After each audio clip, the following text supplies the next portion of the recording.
Hello, my name is Hope Long, and for this Smackdown, I will be showing you how to use PollEverywhere, which is an online polling website that teachers can use so that students can respond to questions on the live, on a blackboard, and everyone can see the answers and the poll. So first, you would make an account. It would be in this corner, and it's free and easy. Then you press Create Your First Poll. And this little image is going to pop up, and this is a little demo of how to make your own poll. Then you type in a question for your first poll. So I will just do the question that they had provided. And then you have 4 choices of how you want your audience to respond.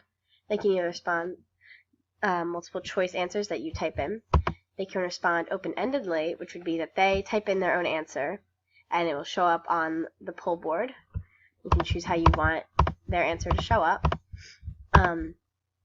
This is a very special one where students are able to open-endedly respond, and then the other students are able to vote on whether or not they agree with that response or disagree. So someone, for their favorite color, they could type in pink, and another person can type in blue, and then the third person comes in and says their favorite color is blue, so they press the up arrow and they vote for blue.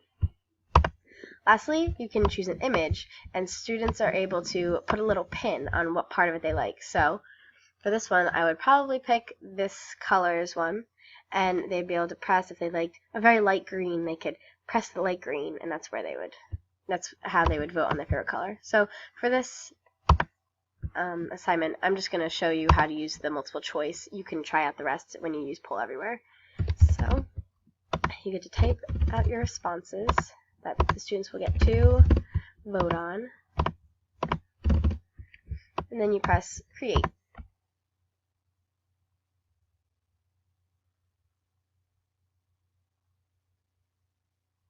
Now, as you can see, it shows that you can vote via website or via text message. So this is a very cool feature.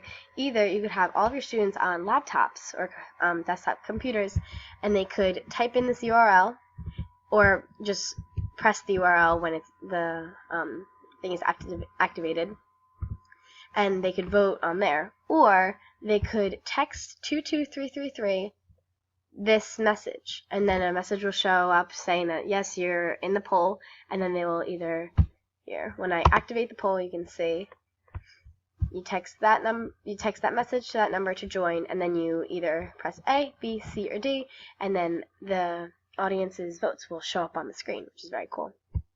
So first, you're able to customize what your poll looks like. You can make it very pretty, change the color schemes. You can, when you don't like what you've chosen, you can revert to default. You can change the font, title, background, the axis, labels, everything. This is how you activate the poll. Right now, the poll is active because I press that button, so students are able to answer it, but it's inactive when I press this. This is how you hide the chart. This is a very smart way to, if you have a question like, what year did Christopher Columbus sail the ocean? And you don't want other students to just look up on the blackboard where the poll is represented and choose the most popular answer, which would be 1492. You want to hide everyone's results so they don't find out until the end who got the answer right, and no one can cheat off each other. This is how you lock the poll, make it inactive. This is how you clear poll results when you want to get rid of everyone's results. This is how you can make it full screen. And you just press that again to make it small screen again. So I have the poll activated, and I will press on this to open the URL.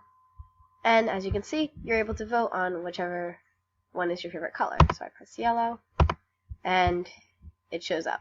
Now, if you had multiple people responding to this, you would see a lot of different responses coming up. Alright, a problem with this website is that this is the free version, but there are versions where you have to pay money, and that's where you get the full use of the website. It's where you get all of the tools. Other than that, this is a very useful website, and I recommend it to everyone because the polls make it very interactive and fun for the classroom.